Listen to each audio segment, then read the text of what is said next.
जय हिंद साथियों, नमस्कार। आप सभी का एक बार फिर से आपकी अपने चैनल केवल सरकारी नौकरी में बहुत बहुत स्वागत है। और आज हमारे साथ खास मेहमान हैं आकाश भाई, जिनका हाल ही में एसएससी जीडी में सिलेक्शन हुआ है। तो आज हम इनसे जानेंगे कि उन्होंने जो सिलेक्शन कैसे हासिल करा और उन्होंने कितनी मेहनत करी और इसके पीछे उनका कितना संघर्ष रहा। तो बहुत सी जानकारी जानेंगे। ठीक है, अभी हाल ही में जो एसएससी जीडी की वैकेंसी आने वाली है, तो भाई पूरा गाइडेंस लेंगे भाई से कि उन्होंने कैसे तैयारी करी और आप भी जो सिलेक्शन है एसएससी जीडी में कैसे ले सकते हो। तो आज का वीडियो अपन स्टार्ट करते हैं। आकाश भाई, बहुत बहुत स्वागत है आपका। बहुत बहुत धन्यवाद भाई। आकाश भाई, थोड़ा आप अपने बारे में बता दीजिए व्यूअर को।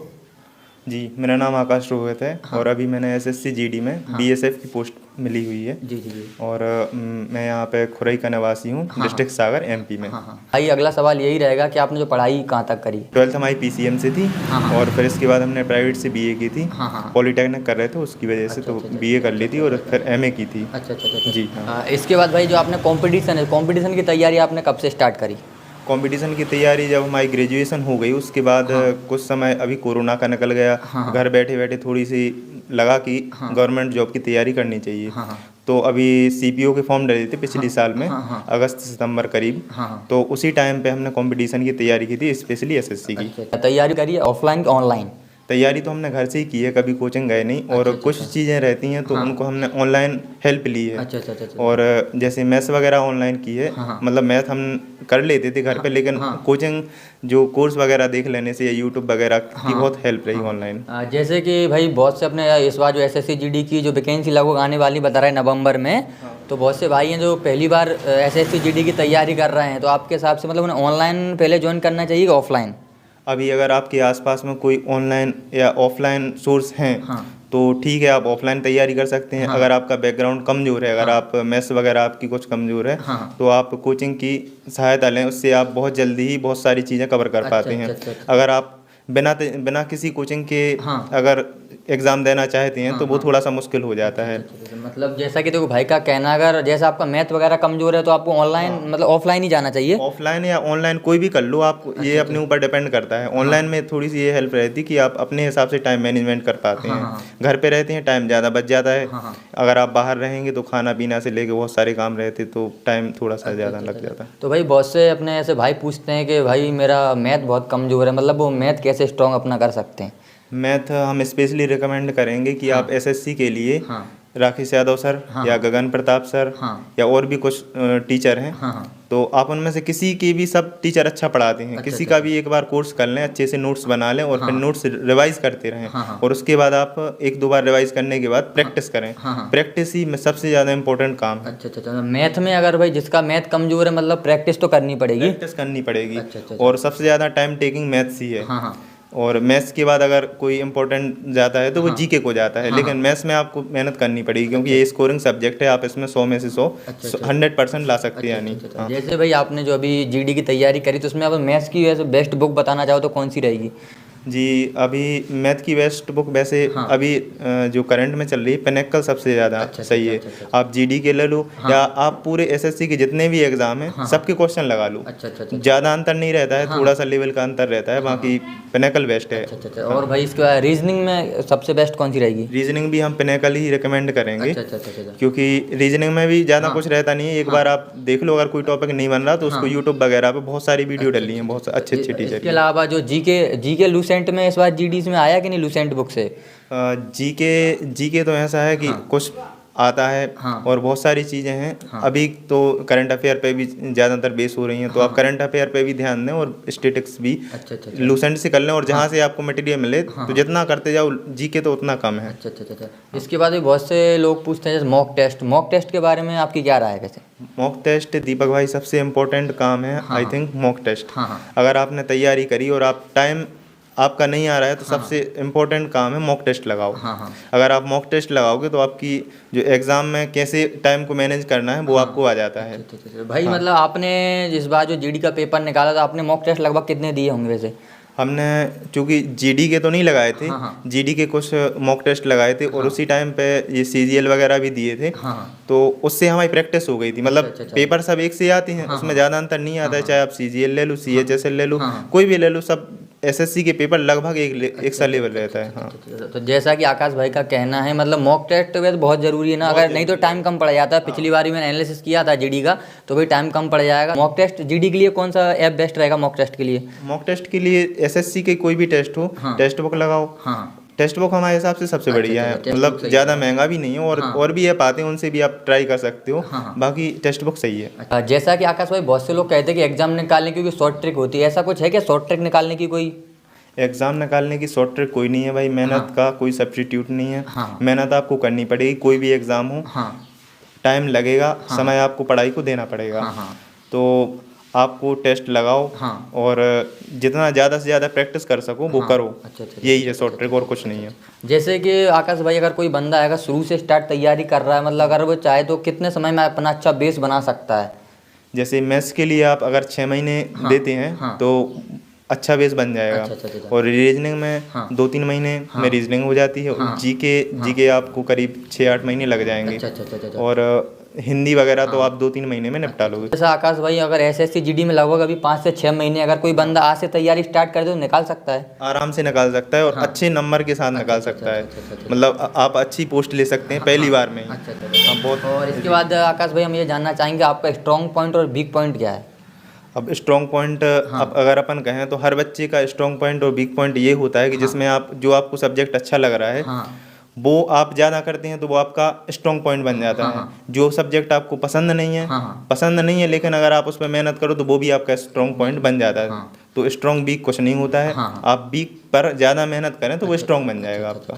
और आकाश भाई अब अगला सवाल आपसे ये रहेगा कि जिनका आगे जो बच्चे तैयारी कर रहे हैं, आप उन्हें कुछ बताना चाहें? हाँ, अब जो आगे तैयारी कर रहे हैं वो भाई सबसे मेन बात है कि आप प्रैक्टिस करें, प्रैक्टिस में कोई कमी नहीं रखें। मॉक टेस्ट लगाएं। मॉक टेस्ट ना लगाना भी बहुत भारी पड़ सकता है आपके लिए। तो वो मॉक टेस्ट आप शुरू से अभी एक हफ्ते में लगाएं, और जैसे ही एग्ज़ाम आ जाए तो एग्ज़ाम के 1 महीने पहले से आप हर दिन मॉक टेस्ट लगाएं। और पढ़ाई करते रहें, कंटिन्यूटी बनाए रखें, बीच में आप गैप ना करें, तो एग्ज़ाम निकालना बहुत ईजी हो जाता है। और अगला प्रश्न ये रहेगा कि आकाश भाई आपने कौन सी गलती करी एग्ज़ाम में और जो आने वाले विद्यार्थी वो ना करें? एग्ज़ाम में वैसे गलती तो ऐसा कुछ नहीं रहता है। लेकिन हम सलाह देना चाहते हैं कि मॉक टेस्ट वगैरह लगाते रहें। और टाइम मैनेजमेंट उससे सबसे इम्पोर्टेंट काम है, टाइम मैनेजमेंट। एसएससी में नहीं तो एग्ज़ाम अपने बनते हुए क्वेश्चन छूट जाते हैं, तो वो गलती ना करें। टाइम मैनेजमेंट पहले से करके रखें। मतलब टाइम मैनेजमेंट के लिए वही एक मॉक टेस्ट लगाना है। और अब आकाश भाई अब जानना चाहेंगे आपने जो पढ़ाई कितने घंटे कर देते डेली? वैसे हमने कभी घंटे तो काउंट नहीं किए हैं, लेकिन टारगेट बेस्ड पढ़ाई करते थे कि जैसे आज अपन को 100 क्वेश्चन मैथ के लगाने हैं, 150 क्वेश्चन रीजनिंग के लगाने हैं। तो ये अपना टारगेट रहता था, तो वो उस हिसाब से अपन काम करते थे। अब अगला प्रश्न ये रहेगा आकाश भाई कि अब तक आपने कितने एग्जाम निकाले हैं टोटल? तो अभी चूँकि पहले से ज़्यादा तैयारी नहीं की है, तो अभी की है, तो उस हिसाब से अभी हमने जो एग्ज़ाम दिए हैं CPO 2022 वाला, ये भी इसमें क्वालिफाइड हुए हैं। तो CRPF मिली है। और MP का भी दिया है, पटवारी, MP पटवारी का, वो भी क्वालिफाइड है। इसके साथ में अभी GD का रिजल्ट आया, तो ये भी हो गया। 3 क्वालिफाई हैं। और इस बार MP पुलिस का एग्जाम दिया कि नहीं आपने? MP पुलिस का फॉर्म नहीं डाला था। थोड़ा जो SSC GD का जो पैटर्न है, थोड़ा इस एग्जाम के बारे में आप थोड़ा बताइए, जो पहली बार फॉर्म डाल रहे हैं तो उन्हें कुछ पता पड़े। SSC में मेन 4 सब्जेक्ट होते हैं, मैथ्स, रीजनिंग और इंग्लिश कह लो, या फिर हिंदी, आप इसमें से कोई भी एक ऑप्शनल रहता है। और फिर होती है GK। 4 पोर्शन है और बराबर वेटेज रहता है। इसमें आपको बराबर मेहनत करनी है, किसी भी टॉपिक को छोड़ना नहीं है। मतलब कितने क्या मार्क्स के आते हैं प्रश्न? ये 20-20 क्वेश्चन आते हैं, 2-2 मार्क्स का एक क्वेश्चन रहता है। इसमें माइनस मार्किंग रहती है 1/4 की। मतलब अगर आप एक क्वेश्चन सही करते हैं तो 2 नंबर मिलेंगे, और अगर आप एक क्वेश्चन गलत करते हैं तो 0.5 कट जाता है। और इसके बाद आकाश भाई थोड़ा इसके फिजिकल के बारे में बताइए, क्या टफ वगैरह रहता है? जो आपने तैयारी करी थी फिजिकल की, आपको टफ लगा क्या?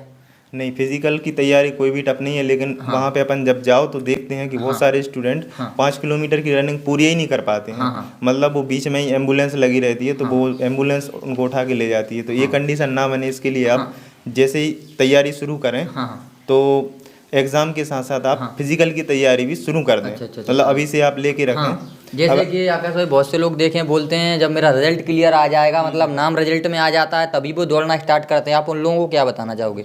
नहीं भाई, ये गलती बिल्कुल ना करें। आप वैसे तो डेली दौड़ना चाहिए, बिना किसी उद्देश्य के भी दौड़ सकते हैं। लेकिन अगर आप एग्जाम को टारगेट कर रहे हैं तो कम से कम 2-3 किलोमीटर की रनिंग डेली लगाएं। और इसके बाद भाई इसकी जो मेडिकल की प्रक्रिया क्या रहती है? मेडिकल के लिए चूंकि आप इंटरव्यू दे भी चुके हैं हमारा, तो मेडिकल में आप डॉक्यूमेंट वेरिफिकेशन और मेडिकल एक साथ में होता है। डॉक्यूमेंट वेरिफिकेशन होगा, आपके सारे डॉक्यूमेंट चेक किए जाएंगे, वो आपके ठीक रहते हैं तो फिर आपको मेडिकल में बुलाया जाता है। मेडिकल इसका ज़्यादा टफ तो नहीं होता जैसे आपने दिया था? मेडिकल टफ कुछ नहीं होता है, बस आप सही हो। मतलब मेडिकली अगर आप फिट हैं तो आपको कोई दिक्कत नहीं है। आँखें, हाथ पाँव सब, मतलब जो बेसिक चीज़ें रहती हैं वो सब ठीक है तो हो जाता है। इस बार अब आगे जो फॉर्म भरेंगे नवंबर में, तो भाई उनको थोड़ा पोस्ट प्रेफरेंस के बारे में बताइए। बहुत से लोगों से गलती हुई है कि उन लोगों ने सोचा समझा नहीं और कोई सी भी पोस्ट भर दी, अब दिक्कत आ रही है उन्हें।